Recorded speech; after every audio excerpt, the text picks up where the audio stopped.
खुशामदीद, good morning, बहुत बहुत स्वागत आप सभी का। प्रोग्राम आप देख रहे हैं सलाम जेके दिल्ली के स्टूडियो से बराह रास्त। मैं हूं आपके साथ आसिफ रशीद। हमेशा की तरह आज भी हमारे साथ एग्जीक्यूटिव एडिटर इशफाक गौहर थोड़ी देर में ज्वाइन करेंगे, लेकिन कुल मिलाकर आप देखेंगे तो इस प्रोग्राम में हमारा और आपका साथ 90 मिनट तक रहता है। 10 बजे तक हम और आप साथ साथ हैं। आज अगस्त की 6 तारीख है, 8वां महीना है, साल 2022 है। प्रोग्राम का आगाज कर देते हैं और सबसे पहले आपको हिस्ट्री ऑफ द डे की तरफ लिए चलते हैं। आज का दिन खास क्यों है, अहम क्यों है, आज के दिन की अहमियत क्या है, वो जरा आपको बताते हैं इतिहास में आज के दिन की।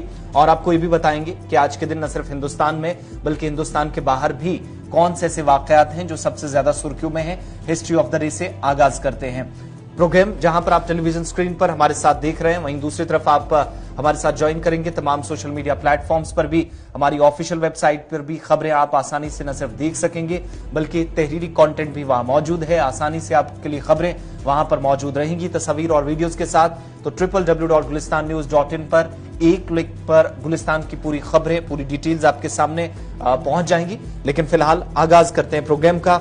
और 6 तारीख है आज अगस्त की, साल 2019 में आज ही साबिक मरकजी वजीर सुषमा स्वराज का इंतकाल हो गया था और आज उन्हें याद किया जा रहा है। तो तीसरी बरसी आज उनकी है।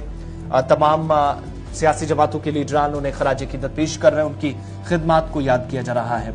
साल 2010 में जम्मू कश्मीर में सैलाब से कम 255 अफराद हलाक हुए थे और आदादुशुमार जो अगस्त के महीने में सामने आए थे आज के दिन, वो बताते हैं कि 250 से ज्यादा जाने गई थी। मुख्तलिफ हिस्सों में बारिशें भी और सैलाबी रैली, कई इलाकों में, कई हिस्सों में लैंडस्लाइडिंग की वजह से लोगों की जान गई थी। आज से ठीक 12 वर्ष कबल 1799 में महाराजा रंजीत सिंह ने लाहौर शहर पर कब्जा किया जो अब पाकिस्तान का हिस्सा है। 1862 में मद्रास हाईकोर्ट का कयाम अमल में लाया गया जिसे बाद में चेन्नई का नाम दिया गया। 1945 में आज ही का दिन था जब अमेरिका ने जापान के शहर हिरोशिमा में तबाही मचाई। एटम बॉम्ब जो कि 4, 5 और 6 जो तारीख है, ये बदतरीन दिनों में से एक जापान के अंदर गिनी जाती है जब हमले का मंसूबा हुआ और उसके बाद इसे अंजाम दिया गया। 1953 में आज ही का दिन था जब नांगा पर्वत को ऑस्ट्रेलियाई जर्मन मुहिम जो टीम ने आज के दिन सैर किया। आज के दिन इस नांगा पर्वत की चोटी को सर किया गया। 1953 में एक और वर्ल्ड रिकॉर्ड बना। 1825 में बुलवायो ने पेरू से आजादी हासिल की। तो योम आजादी आज बुलवायो की है जो जिम्बाब्वे के साथ भी चला गया। और साल 1914 में ऑस्ट्रिया ने रूस के खिलाफ ऐलान जंग किया। तारीख 6 अगस्त थी, साल था 1914। ये आज के दिन के अहम वाकयात थे हिंदुस्तान के, जनूबी एशिया के या फिर यूरोप और अमेरिका तक। जो बड़ी बातें हैं वो आज के दिन के हवाले से हमने आपके सामने रख दी है। लेकिन अब आगे बढ़ेंगे, शुरुआत खबरों की करेंगे और आज भी जम्मू कश्मीर से खबरों का आगाज होगा। लेकिन मामला भारत और पाकिस्तान से भी जुड़ा है, इस पर भी बात करेंगे। चीन का बयान भी दिखाएंगे।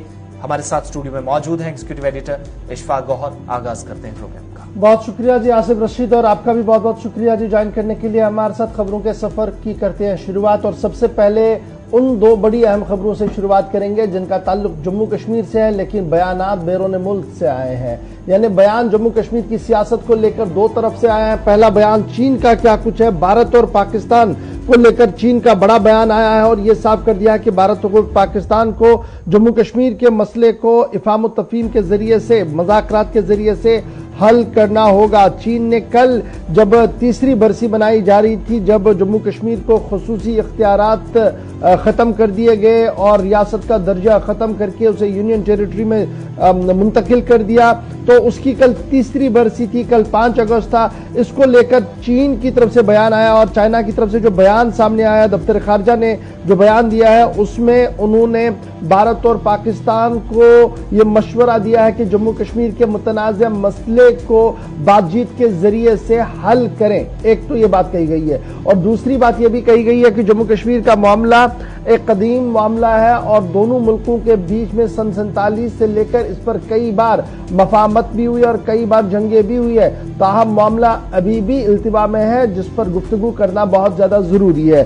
चीनी दफ्तर खारजा का बयान जो बीजिंग से जारी हुआ है और कल पाकिस्तान के अंदर एक पाकिस्तानी सहाफियों के सवालों का जवाब दफ्तर खारजा की तर्जुमान की तरफ से दिया गया। उसमें यह कहा गया कि डायलॉग प्रोसेस शुरू होना चाहिए भारत और पाकिस्तान के जरिए दरमियान। और दूसरी बात यह भी कही गई कि पाकिस्तान और भारत को कश्मीर के मामले पर अपनी पोजीशनें मुकम्मल तौर पर क्लियर रखनी चाहिए और इससे मसले का हल जो है वो निकलना चाहिए। ये बात काबिल जिक्र है कि कल जम्मू कश्मीर के हवाले से इंतहाई अहम दिन था, तीसरी बरसी थी और उसको लेकर चीन का बयान आया है और चीन ने कल तीसरी बरसी के मौके पर जम्मू कश्मीर को लेकर यह बयान दिया है। एक तरफ से यह बयान आया है। दूसरी बड़ी खबर की ओर आते हैं जी, जो बयान ओआईसी की तरफ से आया था, क्योंकि इस्लामिक तंजीमों ओआईसी की तरफ से जो बयान आया था उसमें भी जम्मू कश्मीर को लेकर एक बड़ा बयान दिया गया था और ओआईसी ने भी भारत पर यह जोर दिया था कि वो जम्मू कश्मीर के मामले पर पेशरफ्त करें और जम्मू कश्मीर के अंदर इंसानी हुकूक की पामालियों से लेकर दीगर मामलात पर उन्होंने अपनी तशवीश का इजहार किया था।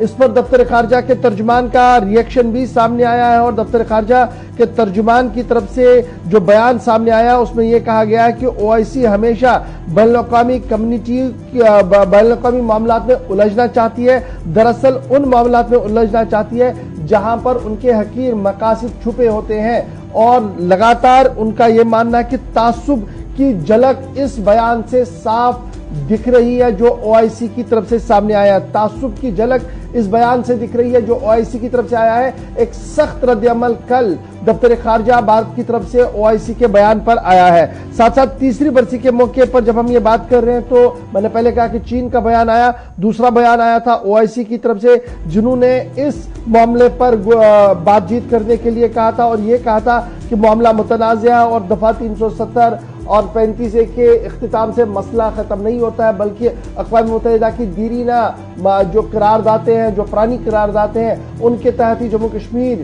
का मामला हल होना चाहिए, जिस पर सख्त रद्द-ए-अमल जो है वो दफ्तर खारजा की तरफ से दिया गया और कहा कि तासुब झलक रहा है इन बयानों से और ओआईसी उन ताकतों के साथ खेल रहा है जो इंतहा पसंदी और दहशतगर्दी को हमेशा परवान चढ़ाने की कोशिश में है।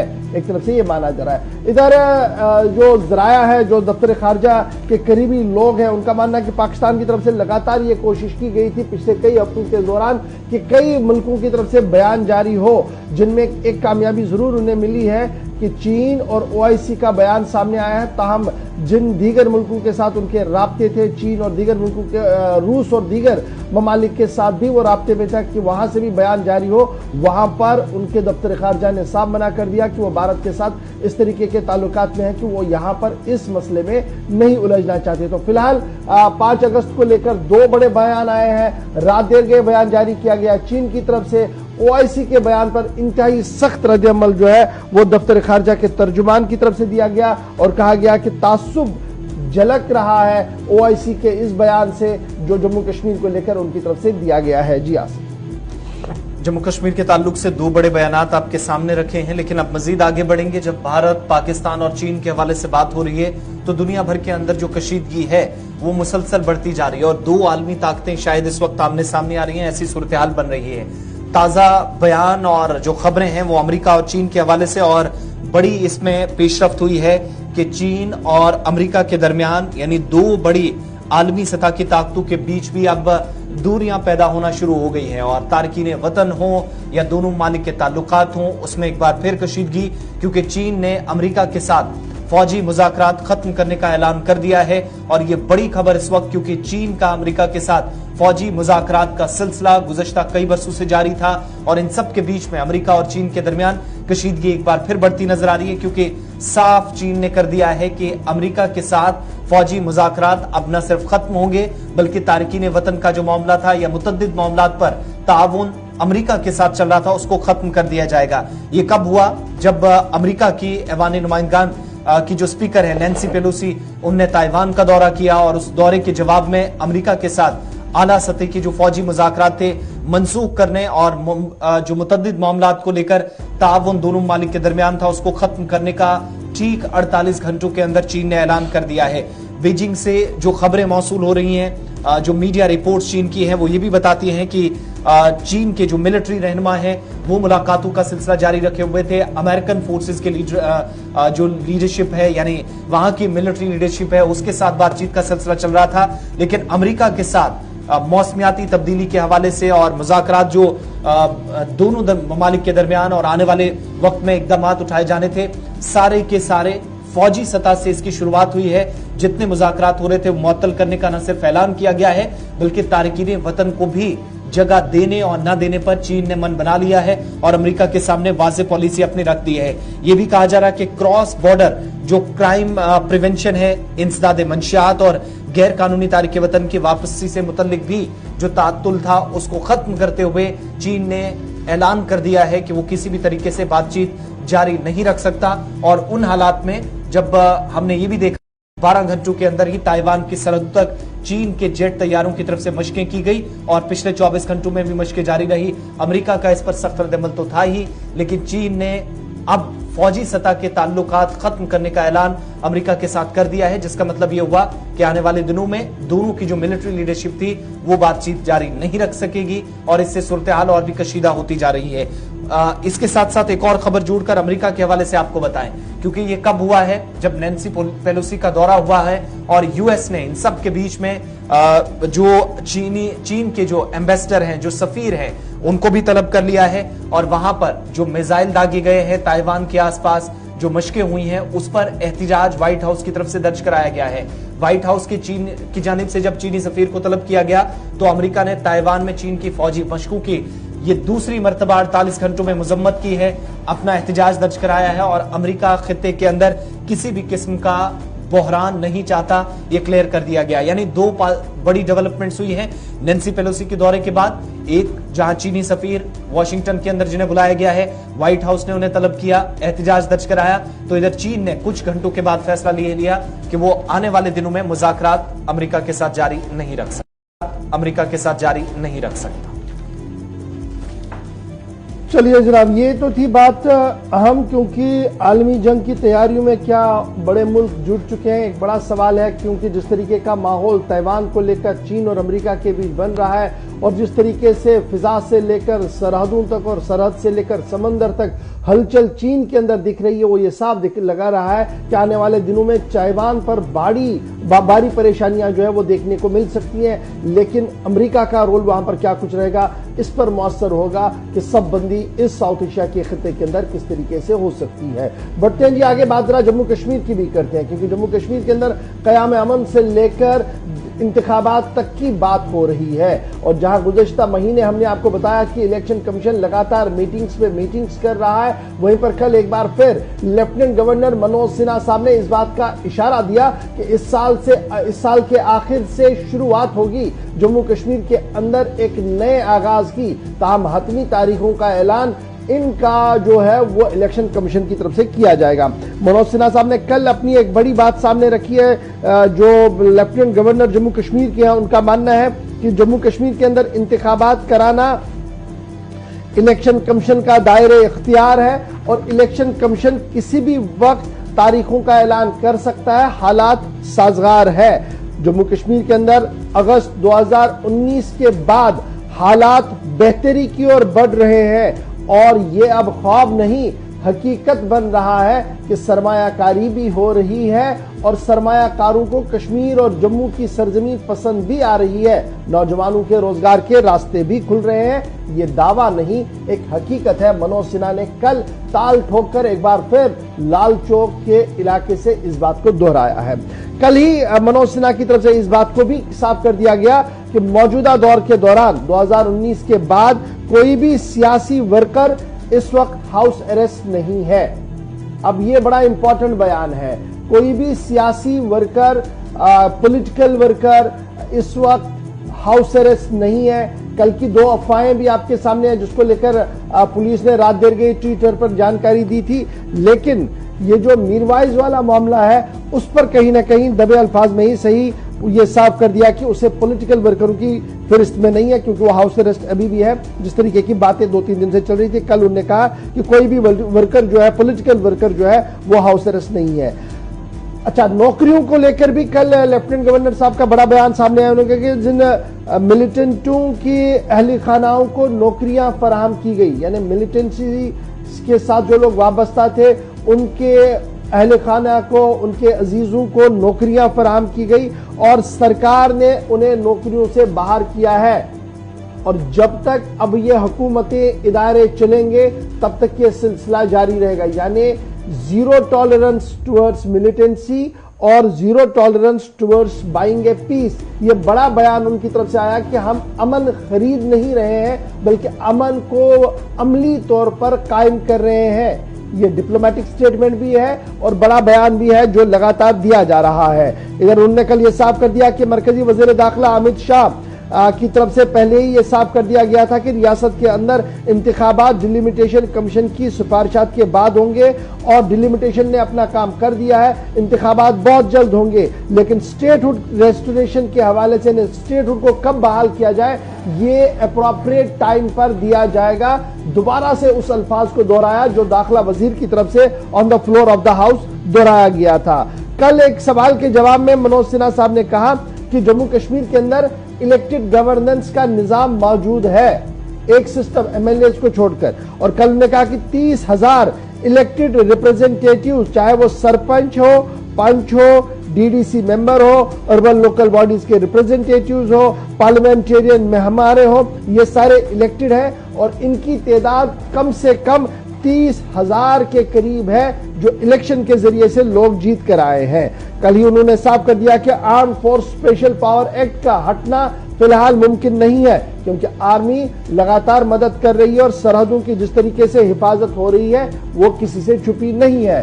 साबिका दौर की याद ताजा करते हुए कल लेफ्टिनेंट गवर्नर ने कहा कि लाल चौक से लेकर दीगर इलाकों के अंदर जहां हालात इंतहाई खराब हुआ करते थे, दुकानदार शटल डाउन रखा करते थे, स्कूलों कॉलेजों के अंदर दरसी निजाम बहाल नहीं हो पाता था और महीनों बच्चे घर के अंदर बैठते थे, अब वो दिन चले गए। 2019 के बाद न तो हड़ताल है और ना ही दफ्तरों और कॉलेज के ऊपर ताले हैं, बल्कि बच्चों के हाथ में स्मार्टफोन है, बंदूक के बजाय कलम है और हालात बतदरीज बेहतर हो रहे हैं। मनोज सिन्हा का बड़ा दावा और ये बयान उस वक्त सामने आया जब हिज़्ब इख्तिलाफ की दो बड़ी जमातें नेशनल कॉन्फ्रेंस और पीपल्स डेमोक्रेटिक पार्टी की तरफ से ताबड़तोड़ हमले किए गए थे कि 5 अगस्त सन 2019 के बाद जम्मू कश्मीर के अंदर हालात बदले ही नहीं बल्कि बिगड़ रहे हैं। सिक्योरिटी सिनेरियो भी बिगड़ रहा है और दीगर मामलात को लेकर, नौकरियों से लेकर नौजवानों की जो हिफाजत का मामला है उसमें भी हुकूमत नाकाम हुई है। कल मनोज सिन्हा ने तफसीली बात सामने रखते हुए कहा कि बयानात तो सही है उनके, वो दे रहे हैं क्योंकि सियासत के अंदर इख्तिलाफ हक है उनका, लेकिन जमीनी सूरत हाल से अवाम वाकिफ है और उन्हें माकूल और मुनासिब जवाब अवाम ही दे सकती है। तो ये था बड़ा बयान जी, क्योंकि ये बयान बड़ा इंपॉर्टेंट मैं इसलिए मान रहा हूं क्योंकि कल के दिन के हवाले से जो तकरीबात हो रही थी उस पर सरकारी रद्द-ए-अमल लेफ्टिनेंट गवर्नर ने पूरे दिन दिया। पहले नौगाम के अंदर, फिर स्पोर्ट्स स्टेडियम के अंदर, फिर लाल चौक आते आते ये साफ कर दिया कि हालात किस तरीके के बने हुए। और कल जब हम शहर की बात करते तो दुकानें भी खुली थी, ट्रांसपोर्ट भी चल रहा था और जो बातें हो रही थी कि शायद शटल डाउन होगा, वैसा कुछ भी देखने को नहीं मिला। अब जी पॉलिटिकल बात हो रही है तो जरा एक और खबर की ओर आते हैं क्योंकि यह खबर भी बड़ी अहम है पहाड़ियों को लेकर और आसिफ रशीद आपको तफसील में बताएंगे कि कल रात देर के जो मुलाकात हुई है उसमें राजू नियाज की बातें हुई है और उन राजू नियाज की बातों के बीच मामला कहां तक चला है, तफसील के साथ बताएंगे आसिफ रशीद। बिल्कुल, पहाड़ी कबाइली लीडरान का एक और वफद जो है दारुल हुकूमत दिल्ली में इस वक्त मौजूद है और मुलाकातों का सिलसिला कल से शुरू हो चुका है। पार्लियामेंट के अंदर जहां पर वज़ीर दाखिला अमित शाह के दफ्तर में मुलाकात करने पहुंचे ये तमाम लीडरान जम्मू कश्मीर के मुख्तलिफ अजला से थे। इनमें साबिक एमएलसी हों, मुख्तलिफ पार्टियों के लीडरान जो इस वक्त कुछ बीजेपी के साथ हैं, कुछ आजाद कैंडिडेट्स के तौर पर इंतखाबात में उतरे थे, अवामी नुमाइंदे हैं, लेकिन सारे के सारे पहाड़ी ट्राइब से हैं। तो एक डेलीगेशन की शक्ल में ये दिल्ली पहुंचे थे। उड़ी, करना, कुपवाड़ा से होते हुए सरहदी जिला राजौरी और पुंछ तक के तमाम लोग जो दिल्ली में मुलाकात हुए वज़ीर दाखिला अमित शाह से और एक लंबी फहरिस्त है जिनकी मुलाकात हुई है। इनमें एमएलसी विबोध गुप्ता जो कि general secretary Bharatiya Janata party Jammu Kashmir unit के हैं, साबिक एमएलए मुश्ताक बुखारी जिन्होंने हाल ही में नेशनल कॉन्फ्रेंस को खैराबाद कहा था, मोहम्मद इकबाल मलिक दरहाल से मोहम्मद रफीक चिश्ती थे, साबिक एमएलसी सईद रफीक शाह थे। इसके अलावा डीडीसी मेंबर कयूम मीर, सोहेल मलिक, राजा वक्कार आसिफ, खुर्शीद अहमद मीर, एडवोकेट अहसन मिर्जा, गुरदेव ठाकुर के अलावा सईद अल्ताफ और आशिक रफीक मंगराल, ये तमाम वो लीडरान थे। राजौरी, पुंछ, उड़ी, केरन यानी सरहदी इलाकों से शहर के इलाकों तक पहाड़ी कबीले की बात, पहाड़ी कबीले को दरपेश मसाइल और उनके देरीना मुतालबात मरकजी सरकार के नोटिस में एक बार फिर लाने के लिए पहुंचे थे और एक याददाश्त भी कल वज़ीर दाखिला को दी गई है, जिसमें चार्टर ऑफ डिमांड्स जो पहाड़ी कबीले की तरफ से रखी गई है।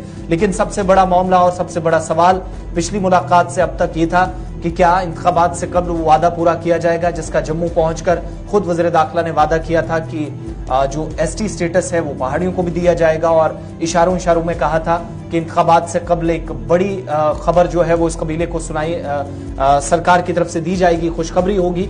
तो उस पर कहीं ना कहीं मोहर लगती नजर आ रही है बकौल इन पहाड़ी लीडरान की या इस वफद के जिनकी मुलाकात हुई है। और कल इस बात की तस्दीक भी हमारे प्रोग्राम में MLC विबोध गुप्ता की तरफ से की गई। लेकिन मजीद ये कि इस 25 मिनट की मुलाकात में कई बड़े मसाइल हैं जो सामने आए हैं, और ये कहा जा रहा है कि एक पॉइंट जो वज़ीर दाखिला के सामने रखा गया उस पर यकीन दहानी कराई गई कि इंतखाबात से कब्ल इन सारे इश्यूज पर न सिर्फ गौर किया जाएगा बल्कि बहुत सारे ऐसे फैसले हैं जिन पर मोहर मरकजी वजारत की लगेगी और कई सालों से जो मुतालबात पूरे नहीं हुए थे वो पूरे होंगे।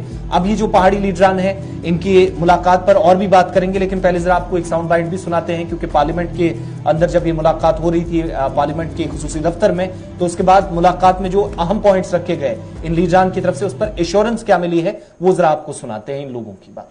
से पहाड़ी जो डेलीगेशन आज दिल्ली में अमित शाह जी के साथ मिलने के लिए आया था, अमित शाह जी ने कह दिया कि इलेक्शन से पहले जम्मू कश्मीर में जो पहाड़ी कबीला है उसको एसटी का जो दर्जा है वो मिल जाएगा। इसकी जाके हमें मेहनत करनी है कि जो 70 साल से हम मेहनत कर रहे हैं, लड़ रहे हैं हम अपनी पहाड़ी एसटी स्टेटस के लिए, वो जाके कुछ ही दिनों में हमें मिल जाएगा। इलेक्शन से पहले कश्मीर में इलेक्शन होने जा रहे हैं, उससे पहले हमें पहाड़ी को जो एसटी का दर्जा है वो मिल जाएगा। उसकी हमें तैयारी करनी। जितनी भी पहाड़ी है उनसे मैं रिक्वेस्ट करता हूँ कि वो अपनी खुशी की तैयारी कर लें, हमें कुछ ही दिनों में पहाड़ी का स्टेटस मिल जाएगा। ये ऐलान इलेक्शन की तैयारियों में पहाड़ी ट्राइबल जुड़े, क्योंकि बहुत जल्द दिल्ली से इसका ऐलान होगा। दावा पेश कर रहे थे उस कमेटी के मेंबर जो कल वजीर दाखिला के साथ रात देर गए पार्लियामेंट हाउस के अंदर मुलाकात हुई है। दो बड़ी डिमांड्स है चार्टर ऑफ डिमांड्स में, एक एसटी स्टेटस पहाड़ियों को दिया जाए जिस पर लगभग हामी बन ली गई है मरकज की तरफ से, दूसरा पॉलिटिकल रिजर्वेशन पहाड़ियों को हो इलेक्शन से पहले, इस पर भी कहीं ना कहीं एश्योरेंस वजारत दाखिला की तरफ से दी गई है as per the statement issued जो इनकी तरफ से जारी कर दिया गया है। अब पहाड़ी ट्राइब्स की हमारी टोटल आबादी जम्मू कश्मीर यूनियन टेरिटरी के अंदर कितनी है? कमोबेश 12 लाख के आसपास है। ये जम्मू कश्मीर के अंदर, एंटायर जम्मू कश्मीर के 20 अजला के अंदर ये तकरीबन जनाब 12 लाख के आसपास है। और कल जब मैं इस पूरे मामले को देख रहा था तो सिर्फ वजीर दाखिला के साथ इनकी मुलाकात नहीं हुई है बल्कि बीजेपी के कदावर नेता तरुण चुग के साथ भी इनकी मुलाकात हुई है, और वहां पर भी सेम चार्टर ऑफ डिमांड को रखा गया था और वहां पर भी वही एश्योरेंस उनको मिली जो पार्टी के सीनियर लीडर और मुल्क के वजीर दाखिला अमित शाह की तरफ से उन्हें मिली थी। तो कल जब ये सारी चीजें चल रही थी, एसटी स्टेटस जनाब ग्रांट किया जाएगा, 10% रिजर्वेशन की मांगे हो रही है। आपको पता होगा इससे पहले भी कुछ रिजर्वेशन हमारे जम्मू कश्मीर के अंदर आ चुकी है। ताहम आसिफ ने पहले ही आपको बता दिया कि कौन कौन लोग वहां पर थे। पहाड़ी ट्राइबल कम्युनिटी कहां पर रहती है तो ये आपको जरा याद होना चाहिए, रजौरी के अंदर। तो वहां पर रजौरी की भी रिप्रेजेंटेशन हमने देखी। पुंछ के अंदर तो इस डेलीगेशन में हमने पुंछ का भी रिप्रेजेंटेटिव देख लिया। उड़ी के अंदर है पहाड़ी ट्राइब्स, केरन के अंदर है, करना के अंदर है, पहलगाम के अंदर है और शुपियां के अंदर। इन्हें कुल मिलाकर रजौरी, पुंछ, उड़ी, केरन, करना और पहलगाम और शुपियन 7 ऐसे मकामात हैं जहां पर यह 12 लाख की आबादी रिहाइश पजीर है। और माना जा रहा कि पिछले 70 साल के दौरान एहतिसाल हुआ, लेकिन अब जो सबका साथ, सबका विकास और सबका विश्वास की बातें हो रही है वो इन्हें उम्मीद दिला रही है कि आने वाले दिनों में हालात बदलेंगे। यानी जश्न का तैयारियों में लगे। डेट मीन मनोज सिन्हा साहब कह रहे थे कि इस साल के आखिर तक बिगुल बज सकता है। अगर वजीर दाखिला साहब ने कह रहे कि जश्न की तैयारियां कीजिए, डेट मीन्स कहीं ना कहीं इस साल के आखिर तक एक बड़ी अनाउंसमेंट दिल्ली से जरूर होगी। एक अनाउंसमेंट इलेक्शन कमीशन की होगी और दूसरी अनाउंसमेंट पहाड़ी ट्राइब्स के हवाले से भी हो सकती है। छोटा सा ब्रेक होगा जी, ब्रेक के उस पार खबर का अपडेट भी आपको बताएंगे और बड़ी खबर उधमपुर से आ रही है। क्या कुछ वो खबर है डिटेल के साथ आपके सामने रखेंगे। छोटा सा ब्रेक।